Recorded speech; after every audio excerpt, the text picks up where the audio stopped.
പനീർ കുറുമ ഉണ്ടാക്കാൻ ആവശ്യമുള്ള സാധനങ്ങൾ: പനീർ 450 ഗ്രാം, പിന്നെ ചെറിയ ഉള്ളി 8-10, ഒരു 100 ഗ്രാം പീസ്, 2 ഫ്രഷ് ചുമന്ന മുളക്, പിന്നെ 200 ml ക്രീം, 1 ടീസ്പൂൺ പഞ്ചസാര, 2 മീഡിയം സൈസ് തക്കാളി. പിന്നെ നമ്മൾ മസാല വേണ്ടത്: പെപ്പർ ഒരു 1/4 ടീസ്പൂൺ, 1 ടീസ്പൂൺ മഞ്ഞൾപ്പൊടി, 1 ടീസ്പൂൺ മുളക് പൊടി, 1 ടീസ്പൂൺ ജീരകം പൊടിച്ചത്, 1 ടീസ്പൂൺ മല്ലിപ്പൊടി, 2 വെളുത്തുള്ളി കഷ്ണം ഞാൻ ചെറുതായിട്ട് അരിഞ്ഞു വെച്ചിട്ടുണ്ട്, പിന്നെ 1 ടീസ്പൂൺ ഗരം മസാല, പിന്നെ 2 ടേബിൾ സ്പൂൺ ടൊമാറ്റോ പ്യൂരി, പിന്നെ കുറച്ച് പച്ചക്കൊത്തമല്ലി.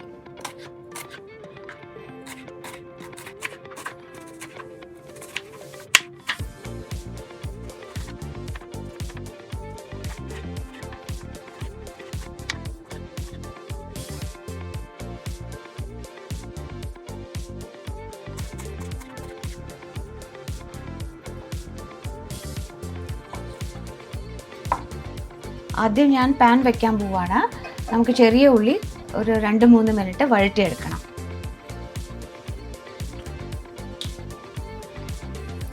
പാൻ ചൂടായി. നമ്മൾക്കിനി കുറച്ച് എണ്ണ ഒഴിക്കുക. അതിനുള്ളിൽ നമ്മൾ അരിഞ്ഞു വെച്ചിരിക്കുന്ന ചെറിയ ഉള്ളി ഇട്ട് കൊടുക്കാം.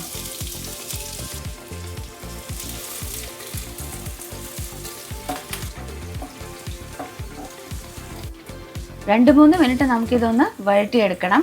ഇടയ്ക്കിടയ്ക്ക് ഒന്ന് ഇളക്കി കൊടുക്കണം. ചെറിയ ഉള്ളി വഴണ്ട് വന്നിട്ടുണ്ട്. ഇനി നമുക്ക് മസാല ചേർക്കാം. 1 ടീസ്പൂൺ മഞ്ഞൾപ്പൊടി, 1 ടീസ്പൂൺ മുളക് പൊടി, 1 ടീസ്പൂൺ മല്ലിപ്പൊടി, 1 ടീസ്പൂൺ ജീരകപ്പൊടി, 1 ടീസ്പൂൺ ഗരം മസാല. ഇതെല്ലാം ഇട്ടിട്ട് ഒരു 2 മിനിറ്റ് നമുക്കിതൊന്ന് ഇളക്കി കൊടുക്കണം. ഫ്ലെയിം ലോയിൽ വെക്കണം, കാരണം ഇല്ലെങ്കിൽ ഇത് അടി പിടിക്കാൻ സാധ്യതയുണ്ട്. അതുകൊണ്ട് ഇത് കുറച്ച് ലോ ഫ്ലെയിമിൽ വെച്ചിട്ട് വേണം മുളക് പൊടിയൊക്കെ ചേർത്ത് കൊടുക്കാൻ. ഇനി നമ്മൾക്ക് അരിഞ്ഞു വെച്ചിരിക്കുന്ന ടൊമാറ്റോ ഇട്ട് കൊടുക്കാം. പിന്നെ അരിഞ്ഞു വെച്ച വെളുത്തുള്ളി, പിന്നെ എടുത്തു വെച്ചിരിക്കുന്ന 2 ടേബിൾ സ്പൂൺ ടൊമാറ്റോ പ്യൂരി. എന്നിട്ട് ഇത് നല്ലവണ്ണം ഒന്ന് ഇളക്കി കൊടുക്കാം. അരിഞ്ഞു വെച്ച റെഡ് ചില്ലീസ് ഞാൻ ആഡ് ചെയ്ത് കൊടുക്കുകയാണ്. പിന്നെ 1 ടീസ്പൂൺ ഷുഗറും പഞ്ചസാരയും കൂടെ ഈ സമയത്ത് നമുക്ക് ആഡ് ചെയ്ത് കൊടുക്കണം. എന്നിട്ട് ഇളക്കി കൊടുക്കാം. അപ്പോൾ ഞാൻ ഇനി ഒരു 200 ml വെള്ളം എടുത്ത് വെച്ചിട്ടുണ്ട്. അത് ഞാൻ ആഡ് ചെയ്ത് കൊടുക്കുകയാണ്. എന്നിട്ട് ഒന്ന് ഇളക്കി കൊടുക്കുന്നു. എന്നിട്ട് ഇതൊന്ന് തിളച്ച് വരട്ടെ. ലോ ഫ്ലെയിമിൽ വെച്ചിട്ട് വേണം ഇത് വേവിച്ചെടുക്കാൻ. ഒരു 10 തൊട്ട് 15 മിനിറ്റ് വരെ തിളപ്പിച്ചെടുക്കാം. ഒരു 15 മിനിറ്റ് നമ്മളിത് ലോ ഫ്ലെയിമിൽ വെച്ച് സിമ്മർ ചെയ്ത് എടുത്തു.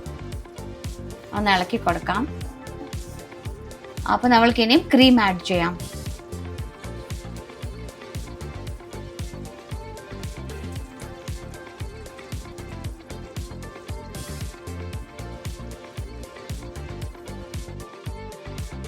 $200 ഗ്രാം ക്രീമാണ് ആഡ് ചെയ്യുന്നത്.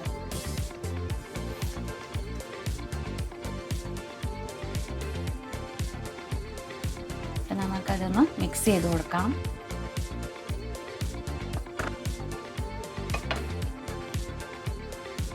എന്നിട്ട് നമ്മൾക്ക് സ്ലൈസ് ചെയ്ത് വെച്ചിരിക്കുന്ന പനീർ ഇട്ട് കൊടുക്കാം. ഒപ്പം ഫ്രോസൺ ഗ്രീൻ പീസും.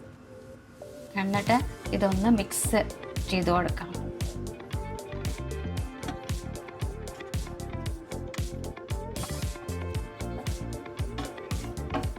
ഇനി ഇതൊരു 5 മിനിറ്റ് വരെ ലോ ഫ്ലെയിമിൽ സിമ്മർ ചെയ്തെടുക്കണം. 5 മിനിറ്റ് ഇത് ലോ ഫ്ലെയിമിൽ സിമ്മർ ചെയ്ത് കഴിഞ്ഞു. നമ്മൾക്കിനി ആവശ്യത്തിനുള്ള ഉപ്പും പെപ്പറും ഇട്ട് കൊടുക്കണം.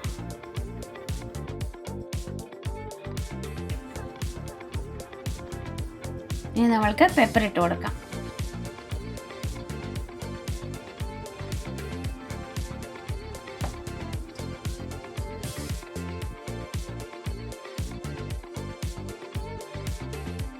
ഒന്ന് പതുക്കെ ഇളക്കണം, അല്ലെങ്കിൽ പനീർ ക്യൂബ്സ് പൊട്ടിപ്പോകും.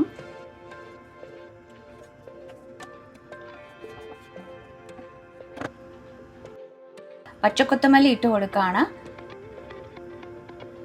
1 മിനിറ്റ് കൂടെ നമ്മൾക്ക് ഇതൊന്ന് തിളപ്പിക്കാം.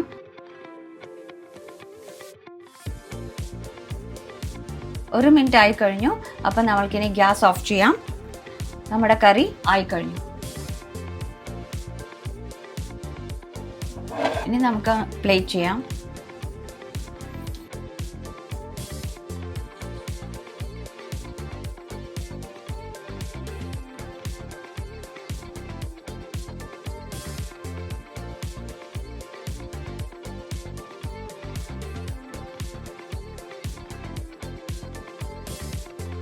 അപ്പോൾ നമ്മുടെ പനീർ കോർമ റെഡി ആയിട്ടുണ്ട്. മണം തന്നെ സഹിക്കാൻ വയ്യ, ഒരു രക്ഷയില്ലാത്ത മണമാണ്. ഞാൻ പോയി ഇത് എത്രയും പെട്ടെന്ന് കഴിക്കട്ടെ. പക്ഷെ നിങ്ങൾക്ക് ഈ വീഡിയോ കണ്ട് ഇഷ്ടപ്പെട്ടിട്ടുണ്ടെങ്കിൽ ഒരു ലൈക്ക്, ഒരു ഷെയർ, ഒരു സബ്സ്ക്രൈബ്, അങ്ങനെ എന്തെങ്കിലുമൊക്കെ ചെയ്തിട്ടാൽ ഞങ്ങൾക്ക് പിന്നെ വീഡിയോസ് ഉണ്ടാക്കാനായിട്ട് ഒരു ഇൻസ്പിറേഷൻ കിട്ടും. അപ്പോൾ അടുത്ത പ്രാവശ്യം കാണുന്നവരെ, ദിസ് ഇസ് കറിവീട് സൈനിങ് ഔട്ട്.